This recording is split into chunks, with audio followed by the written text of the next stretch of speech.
Hello, নমস্কার বন্ধুরা। Good morning সবাইকে। কেমন আছো সবাই? আশা করি সবাই ভালো আছো। আমি আর আমার সোনারাও খুব ভালো আছি। আমার এই ছোট্ট পরিবারে আরও একটি নতুন ব্লগে তোমাদের সবাইকে অনেক অনেক ভালোবাসা আর ওয়েলকাম জানাচ্ছি।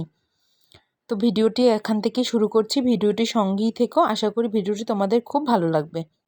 আজকের দিনটি হচ্ছে মঙ্গলবার আর এখন ঘড়িতে বাজে 8:30টার মতো। সকালে ঘুম থেকে উঠতে অনেক দেরি হয়ে গেছে। সোনাদের বাবা আগেই ঘুম থেকে উঠে ওদের খাবারটা বসিয়ে দিয়েছে আমার ঘুম থেকে দেরি হচ্ছে বলে। তো এই যে আমার সাথে সাথে আমার ছেলেমেয়েগুলো উঠে গেছে। এই যে দেখতেই পাচ্ছ আমি বিছানার বেডশিটটা চেঞ্জ করছি আর ওইদিকে ছেলেমেয়েগুলো বারবার এদিকে আসছে, দেখছে আমি কি করছি। তো বিছানার চাদরটা চেঞ্জ করার কারণ হচ্ছে কি, কালকে রাতে যখন শুতে যাওয়ার আগে দেখি যে সোনাইয়ের কী জানি গায়ে উঠেছে। তো মা বলেছে যে সব পরিষ্কার রাখতে, এই জন্য আমি বিছানার চাদরটা উঠিয়ে ফেলেছি আর ওদিকে ওদের বালিশের কাভারগুলো চেঞ্জ করে ফেলেছি। ওগুলো ঠাম্মি ধুয়ে দিয়েছে আর এবার আমি বিছানার চাদরটা পাল্টে সেটা আমি নিজেই ধুয়ে দেবো। আর এই যে দেখো সোনারা কি করছে, আমি রেক্সিনটা লাচ্ছি আর ওরা ওখান থেকে তুলে দিচ্ছে। তো ওদেরকে বললাম যে যাও বাবা তোমরা ওখানে গিয়ে খেলো, আর ওরা ওদিকে দিয়ে কালকে সারা রাত জানো তো ওরা ঘুমোতে দেয়নি। ওই যে গায়ে উঠেছে এই জন্য কান্না করেছে, ওগুলোতে নাকি অনেক জ্বালা পোড়া করে, এই জন্যই সকালে ঘুম থেকে উঠতে দেরি হয়ে গেছে। আর এই যে দেখো সোনারা কি করছে। কি করছো বাবা, সব ফেলে দিচ্ছ?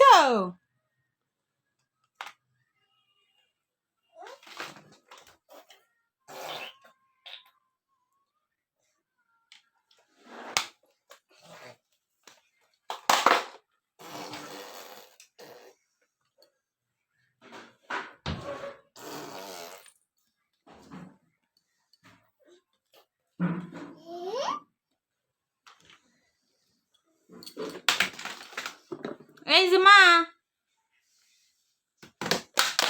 বাবা,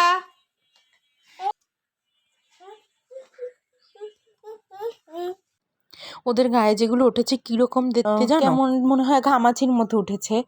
প্রথমে তো আমি ভেবেছিলাম হয়তো মশা কামড় দিয়েছে এই জন্য, তারপর পরে দেখি না, যে সারা শরীরেই মোটামুটি খারাপ উঠেনি, জায়গায় জায়গায় উঠে গেছে। তো ছেলেটার উঠেনি, ভেবেছিলাম ছেলেটার উঠেনি, তো সকালে দেখি ছেলেটারও একটা দুটো দেখেছি। আর দুজনের জানো তো হালকা হালকা গাটা একটু গরমও, মনে হয় জ্বর উঠেছে। আর এইদিকে তোমাদের সাথে কথা বলতে বলতে এই যে দেখো আমি বিছানাটা গুছিয়ে ওদেরকে খাইয়ে রেখে তারপর চলে আসলাম ওদের কাঁথা কাপড়গুলো ধুতে, আর সাথে ওই বিছানার চাদরটাও একসাথে ধুয়ে রেখেছি। আর শুকোতে দিতে আর পারিনি, ওগুলো পরে ঠাম্মি দিয়ে এসেছে, কারণ ছেলে মেয়েগুলো অনেক কান্নাকাটি করছিল, ও যে হয়তো শরীরটা ভালো লাগছে না এই জন্য। আসলে ছেলে মেয়েদের কিছু হলে না মায়েদের মনটা একটু কেমন জানি হয়ে যায়, কিছু ভালো লাগে না। আর এগুলো ওদের গায়ে উঠেছে বলে না আজকে নিরামিষ খেতে হবে। তো 3 দিন ধরে নিরামিষ খেতে হবে, কেউ 3 দিন খায়, 4 দিন খায়, কেউ 7 দিন খায়, দেখি কদিন খেতে পারি। তো এই যে তো শুধু নিরামিষ না জানো তো, কীভাবে খেতে হয়, কোনো ফোড়ন দিতে পারবো না, কোনো মশলা কষাতে পারবো না। তো এই জন্য ভেবেছি যে ডাল রান্না করব, ডালের ভিতরে দিয়ে সবজি। তো মুগ ডাল নাকি ভাজা যাবে না, এই জন্য ঘরে তো মুগ ডাল আছে, আর মসুর ডাল তো আমি সেই জন্য মসুর ডাল খাওয়া যাবে না, এই জন্য ওর বাবাকে বলেছি যে বাজার থেকে বুটের ডাল নিয়ে আসতে। আর কিছু কিছু বাজারও লাগবে, এই জন্য একসাথে বলে দিয়েছি সেগুলো একসাথে নিয়ে আসবে। আর পরিষ্কার থাকতে হয় কেন জানো তো, মা শীতলা নাকি নিজে এসে ওদেরকে আশীর্বাদ করে যায়। তো যদি অপরিষ্কার থাকে তাহলে তো মা আসবে না, এই জন্য আর কি বলে বড়রা সবাই, তো আমরা সেটাই মানি। আর আজকে আলু ভাতে দেবো। তো এই যে এখানে আলুটা কেটে নিচ্ছি, আসলে আলুটাও ফুরিয়ে এসেছে, তো যে কটা ছিল সে কটাই দিয়ে দিয়েছি ভাতে। তো এই যে আমি আলুটা কেটে নিচ্ছি, তারপর ভালো করে ধুয়ে আলুটা আমি ভাতে দিয়ে দেবো। আসলে ভাতটা আমি আগেই বসিয়ে দিয়েছি। আজকেই ভেবেছিলাম জানো তো যে সোনাদেরকে নিয়ে না ডাক্তারের কাছে যাব, কিন্তু ডাক্তার না আজকে বসেনি, তো সিরিয়ালটা কাটিয়ে রেখেছি, কালকে দেখাবো, দেখি আজকে কি হয়। তো তোমরা আশীর্বাদ করো যে তাড়াতাড়ি যেন সুস্থ হয়ে যায় আমার ছেলে মেয়ে দুটো। আর না ওদের কিছু হলে না আগে না একসাথে হতো না, আর এখন কয়েকদিন ধরে দেখি যে কিছু হলেই না ওদের একজনের হলে না অন্যজনেরও হতে চায়। তো এই যে তোমাদের সাথে কথা বলতে বলতে আমি ভাতটা বসিয়ে দিয়েছি আর ভাতে আলুটাও দিয়ে দিয়েছি। আর এই যে এদিকে বাজারটা চলে এসেছে। এখানে না ওদেরকেও নিরামিষ খাওয়াতে হবে, এই জন্য না ঘরে যে সেরেলাকটা আনা ছিল সেটা মাংস আর ভাতের ছিল, এই জন্য না নিরামিষ ফলের যেটা সেটা আনিয়ে রেখেছি, নাশপাতি আপেল ওটারটা। আর এনেছে এখানে মসুরির ডাল, আর এনেছে মরিচের গুঁড়া, আর সার্ফ এক্সেল এনেছে, আর চিকন লবণ মোটা লবণ দুটোই এনেছে। আর এখানে সোনারদের জন্য এনেছে কলা। আসলে না ওদেরকে কলাটা রোজই খাওয়ানো হয় সকালে ওটসের সাথে, তো এই জন্য কলাটা আমাদের রোজ দরকারি হয়। আর কিছু আনুক আর না আনুক কলাটা আনতেই হয়। আর বেশি করে কলা এনে রাখলে না বেশি দিন থাকে না, পচে যায়, নষ্ট হয়ে যায়, এই জন্য অল্প অল্প আনে আর অল্প অল্প ওদেরকে খাওয়াই।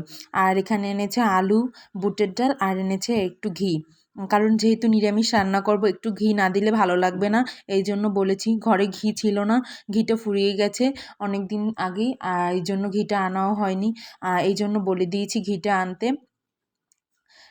তো ঘিটা এনেছে। আর এখানে আমি এই যে বুটের ডালটা ধুয়ে এবার বসিয়ে দেব, যেহেতু দেরি হয়ে গেছে এই জন্য আর কড়াইতে বসাবো না, এই জন্য একসাথে আমি প্রেশার কুকারে দিয়ে দেবো। প্রেশার কুকারে দিয়ে দিলে না তাড়াতাড়ি হয়ে যায়।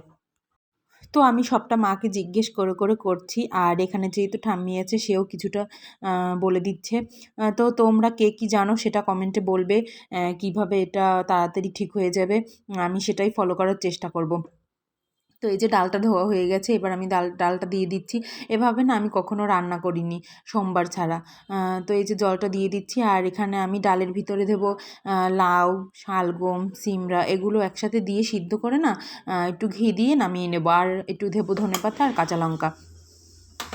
তো এই যে আমার তরকারিগুলো কাটা হয়ে গেছে, এখানে ওই যে লাউটা, সিম আর হচ্ছে গিয়ে শালগম আর কাঁচা লঙ্কাটাও, আর এখানে যে সবজিটা এনেছে মানে আলুটা এনেছে সেটা আমি জায়গা মতো রেখে দিচ্ছি।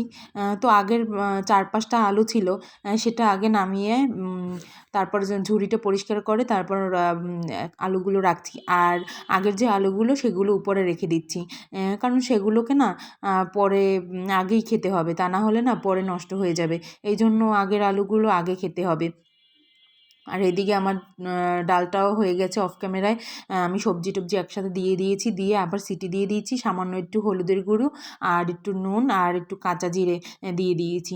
আর এবার ডালটা হয়ে গেছে তো নামাবো, এই জন্য আমি ঘিটা দিয়ে দিয়েছি, আর নামানোর আগে একটু ধনেপাতা আর একটু কাঁচা লঙ্কা দিয়ে দিয়েছি। আসলে কাঁচা লঙ্কাটা না আমি আগেও দিয়েছি। আর আজকে সোনাদের জন্য না তোমার খিচুড়িটা রান্না করিনি, ভাবছি কি ওদেরকে এইভাবেই এই যে তরকারিটা দিয়ে ওদের ভাত মেখে দুপুরে খাইয়ে দেবো। তো ভিডিওটি এই পর্যন্ত, সবাই সুস্থ থেকো, ভালো থেকো।